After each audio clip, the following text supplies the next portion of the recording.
Food Explorers, welcome to Davao City!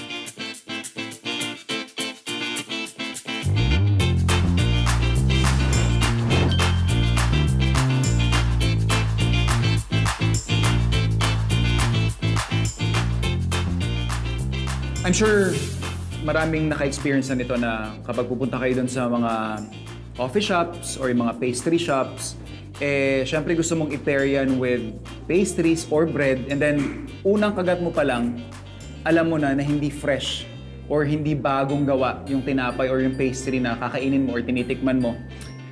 I can 100% guarantee na hindi yan yung kaso dito sa Dusit Gourmet at the Guest House kasi talagang fresh yung ginagawa nilang tinapay every day. So see to it that all the breads na inahatid po namin sa amin sa gourmet na talagang fresh, talagang chine-check ko everyday para walang makakalusot na talagang luma. So para na i-deliver po namin yung aming mga breads to our guests talagang fresh. This is what we call sa industry na crumb shot. So makikita mo yung nangyaring proseso by looking at the holes or yung pag-puff nung loaf. So this tells you na maganda yung prosesong pinagdaanan. May makikita kang mga pockets na ganyan. Hindi siya super dense. And yung crust niya maganda rin. So yung chocolate sourdough, made po siya ng local po natin na Davao de Oro chocolate. So yun po yung hinahalo ko doon. And then wala po siyang yeast. Nag-starter po tayo para 7 days siya para malaman po talaga yung at malasahan mo yung at maamoy mo yung sourdough itself. What I like about sourdough is the flavor. Yung nagbe-burst siya ng mga complexities, yung mga maliliit na laro na konting maasim, may konting, yun nga, parang floral, and then yung bitterness, very subtle bitterness from the chocolate.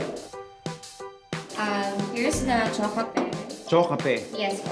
Chocape po talagang made from local product from Davao. So yun po yung tableya in coffee. So meaning yung tableya from Davao and then yung coffee also local din po. This serving more on chocolate yung nalalasahan mo. I think mas nangingibabaw yung notes ng chocolate versus doon sa kape.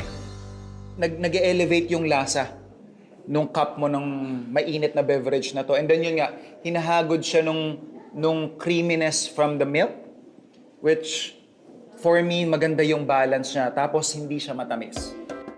Ito po yung talagang love ng Pilipino, sisig. So ang ginawa po namin, nilagay po namin sa bread. Nagano po kami ng pickle na onion para malasamo yung onion and then yung sili. Talagang masarap po talaga siya. Hindi siya dry kainin.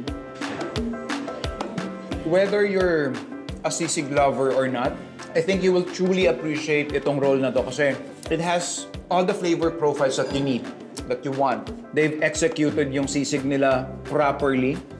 Na for those na hindi pa nagtatry na gawing palaman ang sisig, you're missing a lot.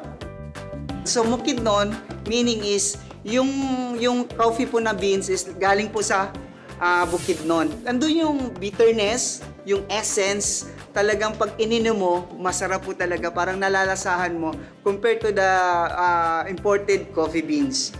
So ito naman yung kanilang Bukidnon coffee. Sa pangalan pa lang, mas hina-highlight nila dito yung coffee beans. Meron din tayo dito para lang ma-compare natin yung lasa. Nag-request din ako ng espresso version ng kanilang coffee beans. There's definitely those fruity notes. And then, tingnan natin how it blends with their Bukidnon coffee. If you want a lighter version ng mocha, this is what you'd wanna order.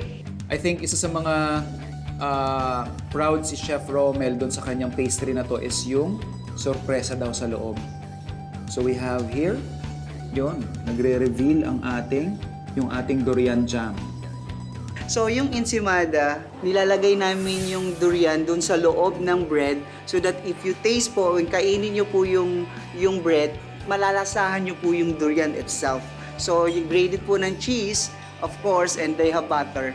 Mga food explorers, Hall of Famer din to.